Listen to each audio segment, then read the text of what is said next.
কাপ্তাই হ্রদের বুকে জেগে ওঠা পতিত জমি কিংবা পাহাড়ের পাদদেশে তাকালেই চোখে পড়বে সবুজের মাঝে যেন হলুদ গালিচা। সূর্যমুখী ফুলের এই রং যেন জানান দিচ্ছে প্রকৃতিতে বইছে বসন্ত।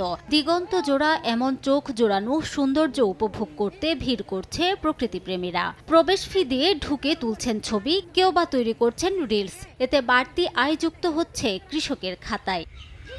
দেশের ভোজ্য তেলের চাহিদা মেটাতে প্রতি বছর প্রচুর বৈদেশিক মুদ্রা ব্যয় হয়। তাই দেশের তেলবীজ উৎপাদন বাড়াতে সরকার বিভিন্ন প্রকল্প বাস্তবায়ন করছে। বিশেষ করে সরিষা ও সূর্যমুখী বীজ উৎপাদনে নজর দেয় সরকার, যার ফলে মাত্র ৩ বছরেই রাঙামাটিতে তেল বীজের আবাদ বেড়েছে প্রায় ৩ গুণ। যার মধ্যে কেউ ভোজ্য তেলের পারিবারিক চাহিদা মেটাতে, কেউ বা বাণিজ্যিক উদ্দেশ্যে করেছেন চাষ। কৃষকের পানির সমস্যা সমাধান করা গেলে এ চাষ আরো বাড়বে বলে মত তাদের। সূর্যমুখী ফুলের বাগানটা অনেক সুন্দর, তাই এখানে ঘুরতে আসছে। আমি যেখানেই শুনি না কেন যে প্রকৃতির কোনো কিছু ডিফারেন্ট কিছু হচ্ছে, আমি যাই সেখানে।